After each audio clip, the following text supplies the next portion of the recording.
नमस्कार, मैं हूं सीमा चौहान और आज मैं आपके सामने लेकर प्रस्तुत हूं एक महाकाव्य जिसकी प्रतीक्षा आप लोग बहुत दिन से कर रहे थे। महाराणा प्रताप और अकबर बादशाह की लड़ाई भारतीय इतिहास की महानतम शौर्य गाथाओं में से एक है। एक तरफ अकबर की है जिद कि मेवाड़ को मुगलिया सल्तनत के सामने झुकना ही होगा और दूसरी तरफ महाराणा की सौगंध कि घास की रोटियां खा लेंगे लेकिन जालिम को जिल्ले इलाही नहीं कहेंगे। ये वो दौर था जब अकबर पानीपत का युद्ध जीतकर लगभग पूरे भारतवर्ष का बादशाह बन चुका था। पंजाब से बंगाल और कश्मीर से विंध्य उसका ही साम्राज्य था। उसकी चमकती हुई तलवार के सामने पूरा भारतवर्ष नतमस्तक था। अनगिनत राजे रजवाड़ों के ताज अकबर के कदमों में गिरे हुए थे, लेकिन मेवाड़ विजय का स्वप्न फिर भी अधूरा ही था। अकबर ने कई बार प्रयास किया कि साम दाम दंड भेद सब अपना लिया, लेकिन राजपूती स्वाभिमान के आगे सब फेल। अब युद्ध निश्चित था। 1576 ईस्वी में उदयपुर से 40 किलोमीटर दूर महाराणा अकबरी सेना से जा टकराए। ऐसा युद्ध हुआ जिसमें हल्दी घाटी की मिट्टी, जो हल्दी के रंग की पीली हुआ करती थी, कई दिनों तक लहू के कारण लाल रही। हल्दी घाटी में महाराणा प्रताप ने अपने भाले से इतिहास रच दिया। वर्षों बाद महाकवि श्री श्याम नारायण पांडे जी ने इसी इतिहास को अपनी लेखनी से पुनः जीवित कर दिया। 9 मई महाराणा प्रताप की जयंती का वो शुभ दिन जब भारत माता का ये वीर पुत्र धरती पर अवतरित हुआ था। आज मैं और आप मिलकर महाराणा प्रताप के पराक्रम का उत्सव मनाएंगे। हल्दी घाटी काव्य का विमोचन करेंगे जिसमें हमारा गौरवपूर्ण इतिहास छिपा है, और सौगंध उठाएंगे कि अगर मातृभूमि को आवश्यकता हुई तो राणा की तरह जान पर खेल जाएंगे। महाकवि श्री श्याम नारायण इस शौर्य गाथा का आरंभ श्री महाराणा प्रताप की समाधि स्थली वडोली से करते हैं। यही वो पुण्य भूमि है जहां महाराणा प्रताप शौर्य निद्रा में सोए हुए हैं। कविराज सोए हुए शेर को जगाने आए हैं। राणा के हिमालय जैसे शौर्य की गाथा हमें सुनाने आए हैं। वंडोली है यही पर है समाधि सेनापति की, महातीरथ की यही वेदिका, यही अमर रेखा स्मृति की। एक बार अलौकिक कर हाँ यही हुआ था सूर्य अस्त, चला यहीं से तिमिर हो गया अंधकार में जग समस्त। आज यहीं पर सिद्ध पीठ पर फूल चढ़ाने आया हूँ, आज यही पावन समाधि पर दीप जलाने आया हूँ। आज इसी छतरी के भीतर सुख दुख गाने आया हूँ, सेनानी को चिर समाधि से आज जगाने आया हूँ। सुनता हूँ वह जाग उठा था जौहर के बलिदानों से, सुनता हूँ वह जगा हुआ था बहनों के अपमानों से।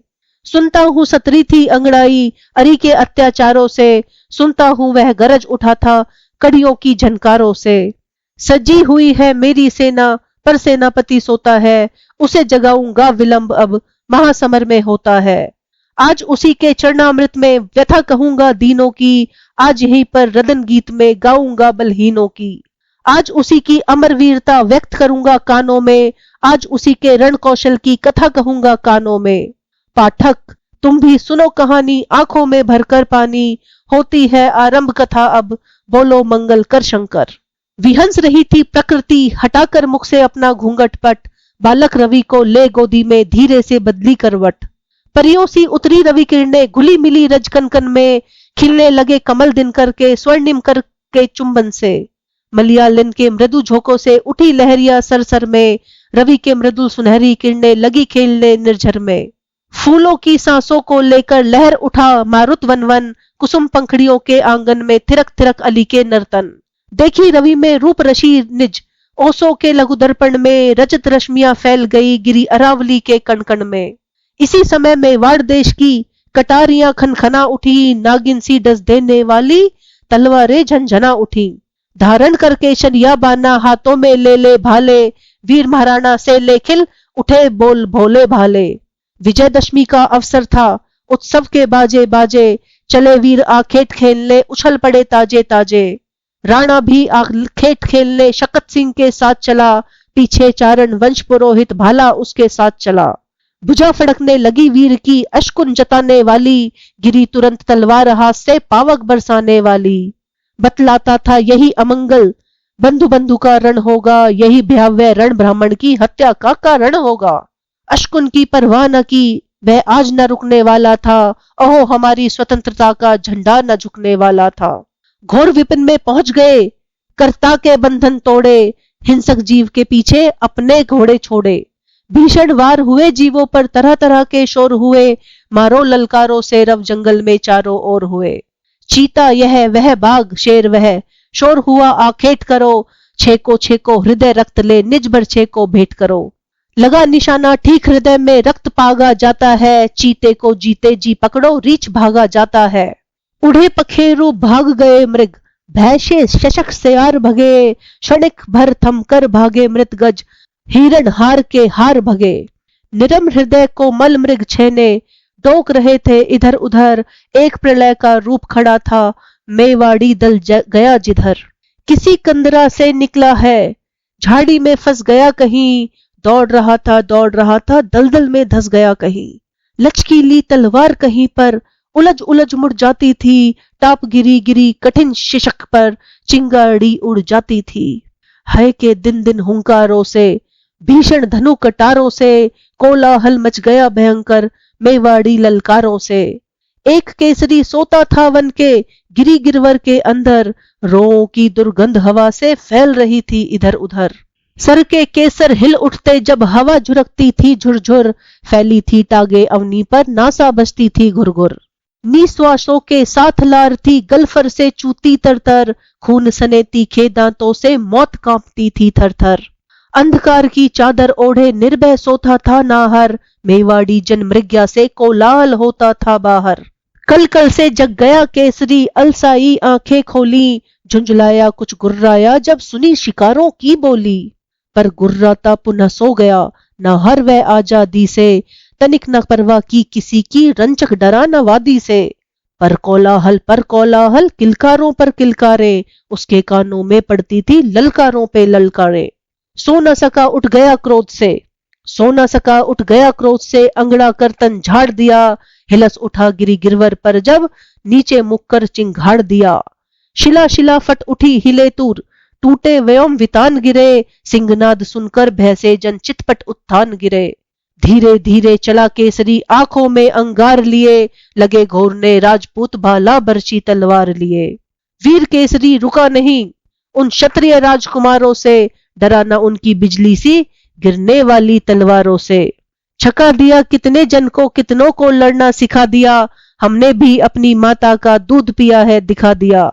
चेत करो तुम राजपूत हो, राजपूत अब ठीक बनो, मौन मौन कह दिया सभी से तुम निर्भीक बनो। मौन मौन कह दिया सभी से हम सा तुम निर्भीक बनो। हम भी सिंह तुम भी हो, पाला भी है आन पड़ा, आओ हम तुम देखें आज हम दोनों में कौन बड़ा। घोड़ों की घुड़दौड़ रुकी, लोगों ने बंद शिकार किया, शकत सिंह ने हिम्मत कर बरछे से उस पर वार किया। आह न की बिगड़ी ना बात, चंडेई की भीषण वाहन की, कठिन तड़ित सा तड़प उठा कुछ भाले की परवाह न की। काल सदृश राणा प्रताप झट तीखा शूल निराला ले, बढ़ा सिंह की ओर झपटकर अपना भीषण भाला ले। ठहरो ठहरो कहा सिंह को, लक्ष्य बनाकर ललकारा, शकत सिंह तुम हटो सिंह को, मैंने अब मारा। राजपूत अपमान न सहते, परंपरा की बान यही, हटो कहा राणा ने पर उनकी छाती उत्तान रही। आगे बढ़कर कहा लक्ष्य को, मार नहीं सकते हो तुम, बोल उठा राणा प्रताप ललकार नहीं सकते हो तुम। शकत सिंह ने कहा बने हो शूल चलाने वाले तुम, पड़े नहीं हो शकत सिंह सम किसी वीर के पाले तुम। क्यों कहते हो हटो हटो, हूं वीर नहीं रणधीर नहीं, क्या सीखा है कहीं चलाना बाला बरछी तीर नहीं। बोला राणा क्या बकते हो, मैंने तो कुछ कहा नहीं, शकत सिंह बखरे का यह आखेट तुम्हारा रहा नहीं। राजपूत कुल के कलंक धिक्कार तुम्हारी वाणी पर, बिना हेतु के झगड़े पड़े जो वज गिरे उस प्राणी पर। राणा का सत्कार यही क्या, बंधु हृदय का प्यार यही, क्या भाई के साथ तुम्हारा उत्तम है व्यवहार यही। अब तक का अपराध क्षमा, आगे को काल निकाला यह, तेरा काम तमाम करेगा मेरा भीषण भाला यह। बात काट कर राणा की यह शकत सिंह फिर बोल उठा मेवाड़ देश इस बार हलाहल घोल उठा। धार देखने को जिसने तलवार चला दी उंगली पर, उस अवसर पर शकत सिंह वह खेल गया अपने जी पर। बार बार कहते हो तुम क्या, अहंकार है भाले का, ध्यान नहीं है क्या कुछ भी मुझ भीषण रण मतवाले का। राजपूत हूं मुझे चाहिए ऐसी कभी सलाह नहीं, तुष्ट रहो या रुष्ट रहो मुझको इसकी परवाह नहीं। रुक सकता है ए प्रताप मेरे उड़ का उद्गार नहीं, बिना युद्ध के अब कदापि है किसी तरह उद्धार नहीं। मुख सम्मुख ठहरा हूं मैं, रण सागर में लहरा हूं मैं, होना युद्ध इस नम्र विनय पर आज बना बहरा हूं मैं। विष बखेर कर बैर किया राणा से ही क्या लाखों से, लगी बरसने चिंगारी राणा की लोहित आंखों से। क्रोध बढ़ा आदेश बढ़ा अब वार न रुकने वाला है, कहीं नहीं पर यही हमारा मस्तक न झुकने वाला है। तनकर राणा शक्ति सिंह से बोला, ठहरो ठहरो तुम, ए मेरे भीषण भाला, भाई पर लहरो लहरो तुम। पीने का यही समय, इच्छा भर शोणित पी लो तुम, बढ़ो बढ़ो अब वक्षस्थल में घुसकर विजय अभी लो तुम। शकत सिंह आखेट तुम्हारा करने को तैयार हुआ, लो कर मैं करवाल बचो अब मेरा तुम पर वार हुआ। खड़े रहो भाले ने तन को लून किया अब लून किया, खेद महाराणा प्रताप ने आज तुम्हारा खून किया। देख भभकती आंख क्रोध की शकत सिंह भी क्रुद्ध हुआ, हाँ कलंक की वेदी पर फिर दोनों का युद्ध हुआ। कूद पड़े वे अहंकार से भीषण रण की ज्वाला में, रणचंडी भी उठी रक्त पीने को भरकर प्याला में। होने लगे वार हरके से एक लिंग प्रतिकूल हुए, मौत बुलाने वाले उनके तीक्ष्ण अग्रसर शूल हुए। क्षण क्षण लगे पैतरा देने, बिगड़ गया रखभालों का, रक्षक कौन बनेगा अब इन दोनों रणमत वालों का। दोनों का ये हाल देखकर वन देवी भी उड़ फाड़ रही, भाई भाई के विरोध से कांप उठी मेवाड़ मही। लोग दूर से देख रहे थे भय से उनके वारों को, किंतु रोकने की न पड़ी हिम्मत उन राजकुमारों को। दोनों की आंखों पर पर्दे पड़े मोह के काले थे, राजवंश के अभी अभी दो दीपक बुझने वाले थे। तब तक नारायण ने देखा लड़ते लड़ते भाई को, रोको रोको कहता दौड़ा कुछ सोचो मन बड़ाई को। कहा डपट कर रुक जाओ, यह सुशोधिया कुल धर्म नहीं, भाई से भाई कारण यह करमवीर का कर्म नहीं। राजपूत कुल के कलंक अब लज्जा से तुम झुक जाओ, शकत सिंह तुम रुको रुको, राणा प्रताप तुम रुक जाओ। चतुर पुरोहित की बातों की दोनों ने परवाह न की, अहो पुरोहित ने भी निज प्राणों की रंचक चाह न की। उठा लिया विकराल छुरा सीने में मार ब्राह्मण ने, उन दोनों के बीच बहा दी शोणित धारा ब्राह्मण ने। वन का तन रंग दिया रुधिर से, दिखा दिया त्याग यही, निज स्वामी के प्राणों की रक्षा का है अनुराग यही। ब्राह्मण था वह ब्राह्मण था, हित राजवंश का सदा किया, निज स्वामी का नमक हृदय का रक्त बहाकर अदा किया। जीवन चपला दमक दमक कर अंतरिक्ष में लीन हुई, अहो पुरोहित की अनंत में जाकर ज्योति विलीन हुई। सुनकर ब्राह्मण की हत्या उत्साह सभी ने मंद किया, हाहाकार मचा सबने आखेट खेलना बंद किया। खून हो गया जंगल में फिर शोर हुआ, धन्य धन्य है धन्य पुरोहित यह रव चारों ओर हुआ। युगल बंधु के द्रग अपने को लज्जा पट से ढांप उठे, रक्त देखकर ब्राह्मण का सहसा वे दोनों कांप उठे। धर्मवीर राणा का तन तो भय से कंपित होर उठा, लगा सोचने अहो कलंकित वीर देश चित्तौड़ हुआ। बोल उठा राणा प्रताप मेवाड़ देश को छोड़ो तुम, शकत सिंह तुम हटो हटो मुझसे अब नाता तोड़ो तुम। शिशोदिया कुल के कलंक हा जन्म तुम्हारा व्यर्थ हुआ, हाय तुम्हारे ही कारण यह पातक महा अनर्थ हुआ। सुनते ही यह मौन हो गया, घुट घुट विषपान किया, आज्ञा मानी यही सोचता दिल्ली को प्रस्थान किया। हाय निकाला आज गया दिन, मेरा बुरा जमाना है, भूख लगी है प्यास लगी है, पानी का कोई ठिकाना है। मैं सपूत हूँ राजपूत हूँ, मुझको ही जरा यकीन नहीं, एक जगह सुख से बैठूं 2 अंगुल मुझे जमीन नहीं। अकबर से मिल जाने पर हाँ राजपूती की शान कहाँ, जन्मभूमि पर रह जाएगा हाँ अब नामो निशान कहाँ। यह भी मन में सोच रहा था इसका बदला लूंगा मैं, क्रोध हुताशन की आहुति में मेवाड़ देश को दूंगा मैं। शिशोदिया में जन्म लिया यद्यपि यह कर्तव्य नहीं, शकत सिंह पहुंचा अकबर भी आकर मिला कलेजे से, लगा छेदने राणा का और कूटनीति के तेजे से। युगल बंधुरण देख क्रोध से लाल हो गया सूरज, मानो उससे मनाने को अंबर पर चढ़ती थी भूरूरज। युगल बंधु रण देख क्रोध से लाल हो गया था सूरज, मानो उसे मनाने को अंबर पर चढ़ती थी भूरज।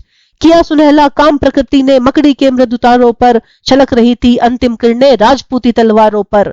धीरे धीरे रंग जमा तक का सूरज की लाली पर, कौवों की बैठी पंचायत तूर तूर की डाली पर। चूम लिया शशि ने झुककर कोई के कोमल गालों को, देने लगा रजत हंस हंसकर सागर सरिता नालों को।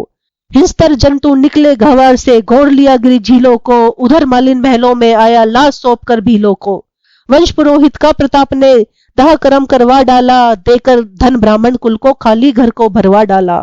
जहां लाश थी ब्राह्मण की जिस जगह त्याग दिखलाया था, चबूतरा बन गया जहां प्राणों का पुष्प चढ़ाया था। गया बंधु पर गया न गौरव अपनी कुल परिपाटी का, पर विरोध भी कारण है भीषण रण हल्दी घाटी का। मेवाड़ तुम्हारी आगे अब हाँ कैसी गति होगी, हाँ अब तेरी उन्नति में क्या पग पग यति होगी। तो इसी के साथ हमने श्री श्याम नारायण पांडे जी की रचना हल्दीघाटी का प्रथम सर्ग पूरा किया। आगे के सर्ग के लिए जुड़े रहिए। तब तक के लिए जय राजपूताना, जय महाराणा, जय हिंद, जय भारत।